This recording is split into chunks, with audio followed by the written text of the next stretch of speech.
Hello दोस्तों, welcome back to my channel. मेरा नाम है पूरू विश्वास। दोस्तों मेरे पास जो है कई क्वेश्चंस आ रहे थे IRFC स्टॉक से रिलेटेड। दोस्तों हमारे पास क्वेश्चंस आ रहे थे कि स्टॉक ये गिर क्यों रहा है। ऑल्दो द प्रॉफिट जो आया है इनका काफ़ी अच्छा आया है और रेवेन्यू भी काफ़ी अच्छी आई है, फिर भी ये स्टॉक लगातार जो है जब से इनका क्वार्टरली रिजल्ट आया है तब से ये स्टॉक फॉल कर रहा है।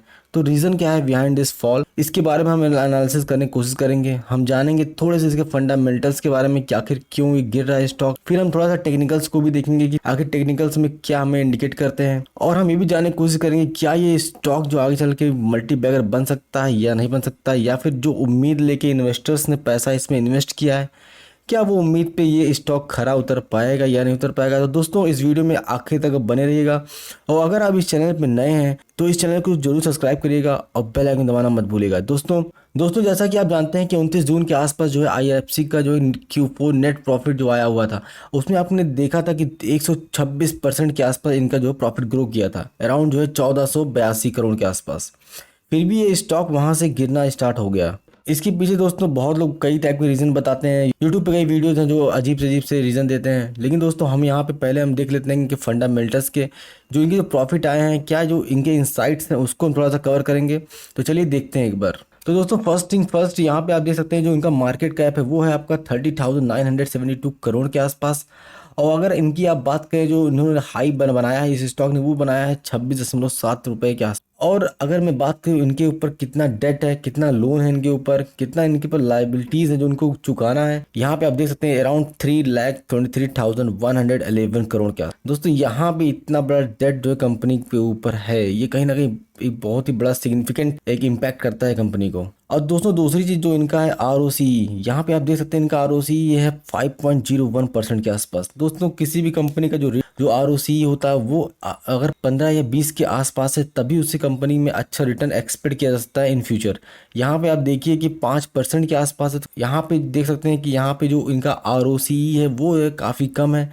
तो कहीं ना कहीं ये भी एक निगेटिव इम्पैक्ट है इस स्टॉक के लिए। लेकिन दोस्तों ये सब तो ठीक है, ये सब तो पहले से भी ऐसे ही था, अभी भी ऐसे चल रहा है। अभी क्या नया देखने को इन्वेस्टर्स को मिल गया कि जो है स्टॉक इतने तेजी से नीचे गिरा। तो दोस्तों चलिए वन बाय वन एनालाइज करने की कोशिश करते हैं। तो दोस्तों सबसे पहले हम बात कर लेते हैं इनके सेल्स की। सेल्स देखिए दोस्तों यहाँ पे लगातार इंक्रीज हुआ है। मार्च 2021 में इनका 15,770 करोड़ के आसपास चला गया है।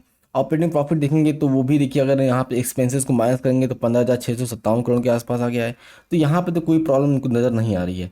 नेट प्रॉफिट की बात करें, नेट प्रॉफिट में देखिए 849 करोड़ जहाँ पे था 2016 में। अभी की बात करें 2021 में इनके पास 4,416 करोड़ के आसपास आ चुका है। तो दोस्तों मेन प्रॉब्लम कहाँ राइज हो रहा है। दोस्तों यहाँ पे आप देख सकते हैं जो सेल्स इंक्रीज कर रहा है तो प्रॉफिट भी इंक्रीज कर रहा है, लेकिन क्या कंपनी के पास जो प्रॉफिट दिखा रहे हैं अपने स्टेटमेंट में, क्या वो कंपनी पर प्रॉफिट आ रहा है या नहीं आ रहा है। दोस्तों कई बार ऐसा होता है कि कंपनी जो है अपने प्रॉफिट को बैलेंस शीट पर दिखा देती है, और लेकिन जो है उसके बाद एक्चुअल में वो प्रॉफिट आता है, जो उनके पास कैश इनफ्लो हो रहा है कंपनी में आ रहा है, वो बहुत ही कम होता है। जैसे मान लीजिए दोस्तों आप एक होलसेलर शॉपकीपर हैं, आप दुकानदार हैं, आप जो है किसी कस्टमर को जो है 10,000 का सामान आप सेल करते हैं, तो वो कस्टमर आपको 2,000 रुपये देता है और फिर कहता है कि 8,000 रुपये जो है मैं आपको जो है 8,000 रुपये जब मैं ये अपना सामान सेल कर लूँगा तब मैं आपको दूंगा। तो कहीं ना कहीं वो 8,000 रुपये आप वो स्टैंड बाय में चला गया, आपके पास वो पैसा आएगा लेकिन वो बहुत लेट में आएगा, या हो सकता हो वो दुकान बंद हो जाए, वो आपके पास पैसा आए ही ना। तो कहीं ना कहीं दोस्तों ये कंपनी में भी ऐसा ही होता है। और यहाँ पे अगर हम बात करें कि कैश फ्लो स्टेटमेंट के बारे में, जो ये बताता है कि एग्जैक्ट ग्रुप कितना पैसा कंपनी के अंदर आ रहा है। दोस्तों मैं यहाँ पे आ चुका हूँ इस कंपनी के कैश फ्लो स्टेटमेंट पे, और यहाँ पे आप देख सकते हैं कि इनकी जो ऑपरेटिंग एक्टिविटीज़ से जो इनका पैसा जो कम आ रहा था वो एक्चुअली आ नहीं रहा था, कंपनी से जा रहा था अराउंड -16,000 करोड़ के आसपास। वहीं हम देखें 2016 से लेकर 2021 तक इनकी इस कंपनी से जो है लगातार पैसा बाहर ही जा रहा था।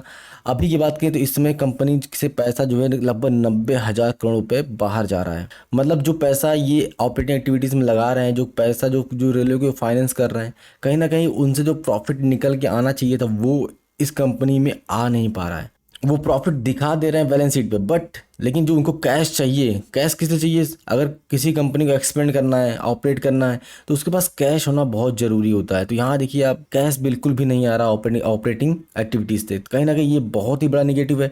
आप देखेंगे मार्च 2020 में 62,718 करोड़ के आसपास था। तो कहीं ना कहीं इन्वेस्टर्स को ये उम्मीद थी कि आईपीओ आने के बाद कंपनी के ऊपर से जो बर्डन है, जो नेट कैश फ्लो है, वो कहीं ना कहीं बढ़ेगा। लेकिन यहाँ पे जो है कैश फ्लो जो है घटता हुआ नजर आया है। तो दोस्तों फंडामेंटली देखा जाए तो ये स्टॉक जो है, अगर आप लॉन्ग टर्म में विजन के बारे में सोचते हैं तो बेस्ट है।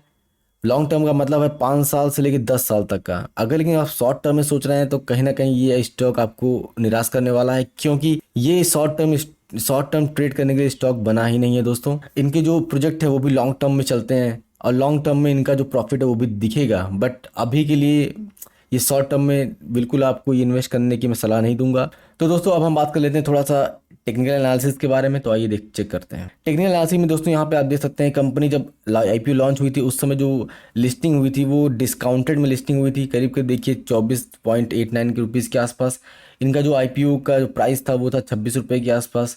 लेकिन उसके बाद देखिए कुछ समय बाद ये टॉप हाई लगाया था 26.34 रुपीज़ के आसपास। लेकिन उसके बाद डाउन हुआ, फिर नीचे गया 21 रुपये के आसपास। फिर से इसने जो है हाई मारा 26.32 के आसपास। मतलब कहीं ना कहीं 26.5 के आसपास जो है इनका जो है रेजिस्टेंस लग रहा है। तो दोस्तों ऑब्वियस सी बात है कि जो इन्वेस्टर्स हैं, जिन्होंने पैसा लगाया है, उनको क्या चाहिए? उनको चाहिए प्रॉफिट। अगर कंपनी प्रॉफिट देने में नहीं असफल हो पा रही, या कैश फ्लो नहीं हो पा रहा है कंपनी में, कंपनी एक्सपेंड नहीं कर पा रही है, तो कहीं ना कहीं इन्वेस्टर्स को निराशा होती है, और वो उनको लगता है कि ये जो प्राइस चल रहा है ये सस्टेन नहीं कर सकता।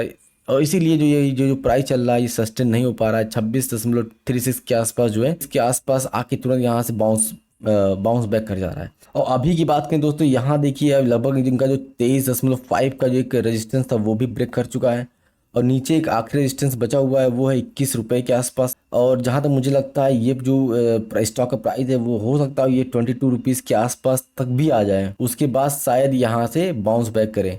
तो दोस्तों अगर आप इस स्टॉक में लॉन्ग टर्म के लिए सोच रहे हैं तो ये स्टॉक बेस्ट है, आप यहाँ पे इन्वेस्ट कर सकते हैं। यहाँ पे आप एक स्टॉक के एक्यूमुलेशन फेज चल रहा है, समझिए जब भी स्टॉक नीचे आता है और बहुत ही कम वैल्यू के साथ नीचे आता है तो उसको बोलते हैं एक्यूमुलेशन फेज। वहाँ पे लोग जो है स्टॉक को एक लॉन्ग टर्म के विजन के साथ ऐड करते हैं कि अगर लॉन्ग टर्म में उनका अगर स्टॉक आगे चलता है तो प्रॉफिट भी उनको अच्छा मिलता है। तो आप भी इस तरह से इसको एक्यूमुलेट कर सकते हैं अगर आप 5 साल से लेकर 10 साल के बीच में सोच रहे हैं।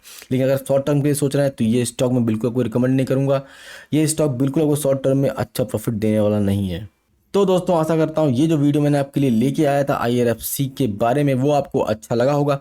आने वाले समय में ऐसे ही स्टॉक के बारे में, इसके एनालिसिस के बारे में, उसके न्यूज़ के बारे में आपके लिए मैं एनालिसिस लेके आऊँगा। Thank you for listening. नमस्कार।